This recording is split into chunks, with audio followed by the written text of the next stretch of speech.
Hello বন্ধুরা, Rocky ভাই ফিরে এসেছেন আর সঙ্গে নিয়ে এসেছেন তুমুল অ্যাকশন আর বক্স অফিস কাঁপানো উন্মাদনা। হ্যাঁ, আমি কথা বলছি কেজিএফ চ্যাপ্টার 3 নিয়ে। প্রথম পর্বের সাফল্যের পর সবার চোখে ছিল এই সিনেমার দিকে। আজকের ভিডিওতে আমরা আলোচনা করব কেজিএফ চ্যাপ্টার 2 কি প্রত্যাশা পূরণ করতে পেরেছে কেজিএফ 3। শুরু করা যাক। সিনেমাটিক কিছু অ্যাকশন ক্লিপ। কেজিএফ চ্যাপ্টার 3 আসলে কি নিয়ে গল্প শুরু হয় ঠিক সেখান থেকে, যেখানে প্রথম পর্ব শেষ হয়েছিল। রকি এখন নার্সিন নতুন বস, কিন্তু তার সামনে চ্যালেঞ্জ পাহাড় সমান। একদিকে যেমন খনিক এলাকার হাজারো মানুষের দায়িত্ব, তেমনি অন্যদিকে সরকারের চাপ আর অধীরার মতো ভয়ঙ্কর শত্রুর মোকাবেলা। এই সব কিছুর মাঝে সে তার মায়ের স্বপ্ন পূরণ করতে পারবে।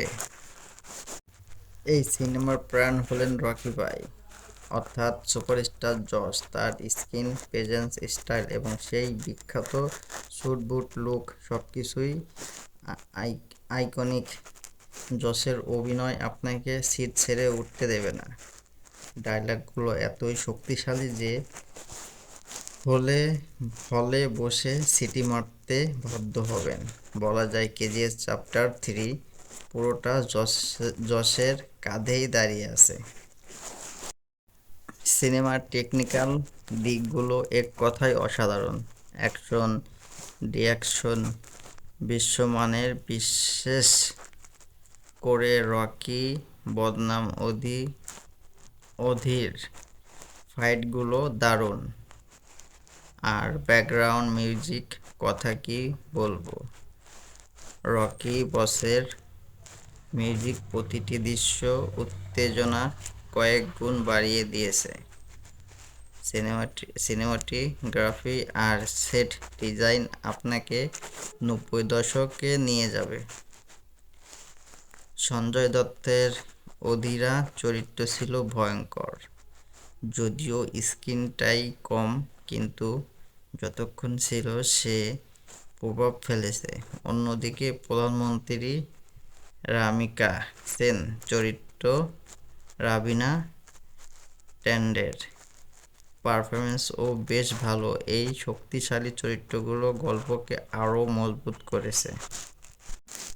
তবে কিছু জায়গা সিনেমাটি কিছুটা ধীরগতির মনে হতে পারে। প্রথম পর্বের মতো টাইট স্ক্রিন প্লে এখানে সব জায়গায় বজায় থাকেনি। কিছু দৃশ্য হয়তো আরও ভালোভাবে এডিট করা যেত। তবুও এই ছোটোখাটো স্ক্রিনগুলো বিশাল অ্যাকশন এবং ইমোশনের কাছে ফিকে যায়। সব মিলিয়ে কেজিএফ চ্যাপ্টার 3 একটি মাস এন্টারটেইনার। আপনি যদি তুমুল অ্যাকশন, স্টাইলিশ হিরো আর দমদার ডায়লগ পছন্দ করেন, এই সিনেমা আপনার জন্য মাস্টার ওয়াচ। আমার রেটিং, এমন একটা মুভি হয়েছে যে পুরো বিশ্ব কাঁপায় ফেলছে। আমি যেটা মনে করি যে পুরো ইন্ডাস্ট্রি পুরো এক কেজিএফ ছাড়া কিছু বোঝে না। আপনারা যারা ছবিটি দেখছেন, আপনাদের কেমন লেগেছে কমেন্টে জানাতে ভুলবেন না। ভিডিওটি ভালো লাগলে লাইক, কমেন্ট, শেয়ার করুন এবং আমার চ্যানেলটি সাবস্ক্রাইব করুন। দেখা হবে পরের ভিডিওতে। ততক্ষণ পর্যন্ত ভালো থাকবেন। ওকে, আল্লাহ হাফেজ, বাই বাই।